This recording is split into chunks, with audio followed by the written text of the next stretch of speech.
आज का दिन किसानों के लिए अहम हो सकता है। दरअसल सुप्रीम कोर्ट में किसान आंदोलन पर सुनवाई अभी जारी है। सुप्रीम कोर्ट ने कहा है कि किसान अगर मामले का समाधान और निपटारा चाहते हैं तो कमेटी के सामने पेश होना पड़ेगा।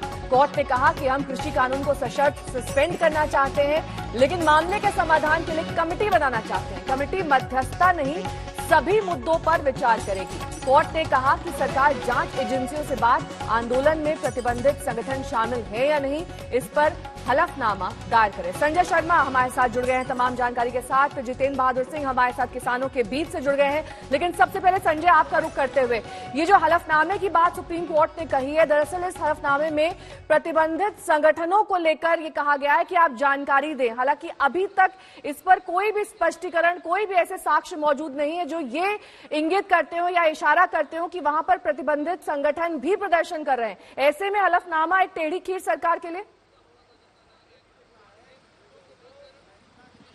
सरकार के लिए टेढ़ी खीर तो नहीं होगा, क्योंकि बहुत सारी चीजें जो अंदर खाने चल रही हैं वहां पर, उसके बारे में जानकारी तो थी, लेकिन पहली बार सुप्रीम कोर्ट में ऑन रिकॉर्ड ये सारी चीजें आई हैं।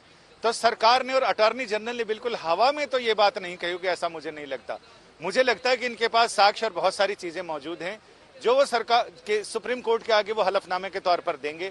सुप्रीम कोर्ट ने कहा ये चिंता की बात है, और इन्होंने कहा है कि वो सारे जाहिर है कि खुफिया एजेंसियां कुछ न कुछ चीजें जरूर, उनके पास कुछ सुराग और सबूत हाथ लगे होंगे, तभी ये बातें कही जा रही है। आम जनता के बीच तो ये बातें बहुत दिनों से ये चल रही हैं कि वहाँ असलहा भी है, वहाँ पर हथियार भी इकट्ठा किए हुए हैं, और वहाँ निहंग भी हैं। बहुत सारे ऐसे लोग हैं जिनका खेती किसानी से बहुत रिश्ता नहीं है, लेकिन फिर भी वो सपोर्ट करने वहाँ आए हैं।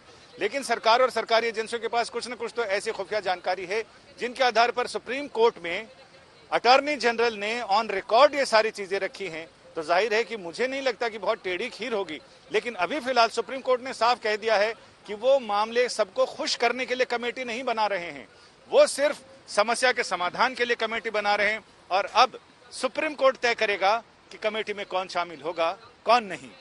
एपी सिंह की तरफ से कहा गया कि माय लॉर्ड, ऐसे तो हम सबसे बड़े किसान संगठन का प्रतिनिधित्व करते हैं। कोर्ट ने कहा आपके पास कितने किसान हैं? इन्होंने कहा 10,000।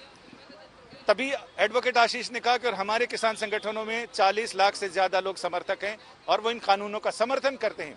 कोर्ट ने कहा कि ऐसे तो सारे ही संगठन लाखों किसानों के समर्थन का दावा करते हैं, और ऐसे तो संख्या देश की आबादी से भी ज्यादा पहुंच जाएगी। लेकिन ये बात अलग है, कोर्ट ने ये तय कर दिया है कि कमेटी बनेगी। और अभी मुझे लग रहा कोर्ट जिस तरह से कल से लगातार उन कानूनों को होल्ड करने की बात कर रहा है, उन पर अमल को होल्ड करने की बात कर रहा है, तो इसमें मुझे ये भी लग रहा है कि होल्ड भी हो सकता है।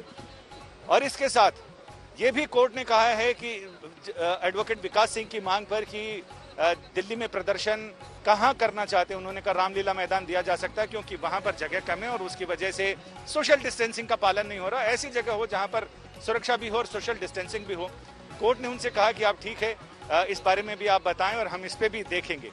फिलहाल कई सारी चीजें एक साथ चल रही हैं, सबको इंतजार है कोर्ट के ऑर्डर का। कोर्ट का ऑर्डर आएगा तो बहुत सारी चीजें साफ हो जाएंगी, कमेटी में कौन कौन होगा।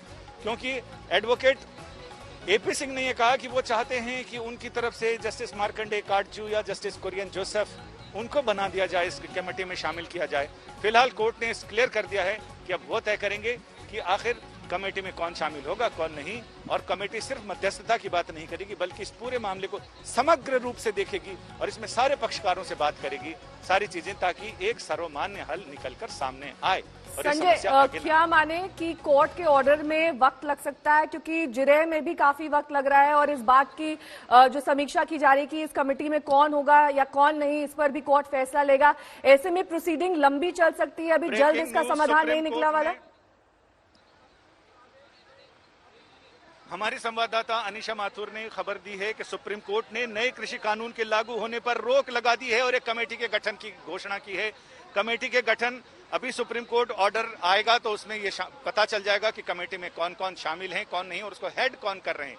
क्योंकि कल कोर्ट ने अपनी तरफ से रिटायर्ड चीफ जस्टिस लोढ़ा का नाम लिया था और इस पर केंद्र सरकार बहुत ज्यादा उत्साहित नहीं दिखी थी। उन्होंने कहा कि हम आपको और विचार करके बताएंगे। तो फिलहाल ये बड़ी खबर है कि सुप्रीम कोर्ट ने तीनों कृषि कानूनों पर अमल पर रोक लगा दी है और साथ ही कमेटी के गठन का ऐलान कर दिया है। कमेटी के सदस्यों का अभी थोड़ी देर में खुलासा हो जाएगा। ठीक है, ये बड़ी खबर अपने दर्शकों को बता दें, कृषि कानून के लागू होने पर सुप्रीम कोर्ट ने रोक लगा दी है।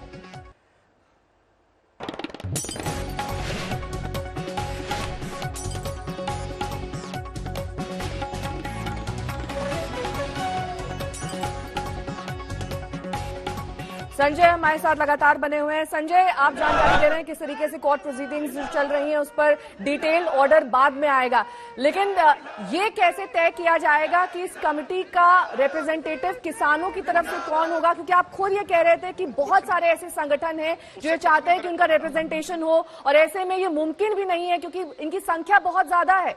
ऐसे में सबको वहां पर मौका मिले बोलने का, अपनी बात रखने का, ये कैसे संभव हो पाएगा?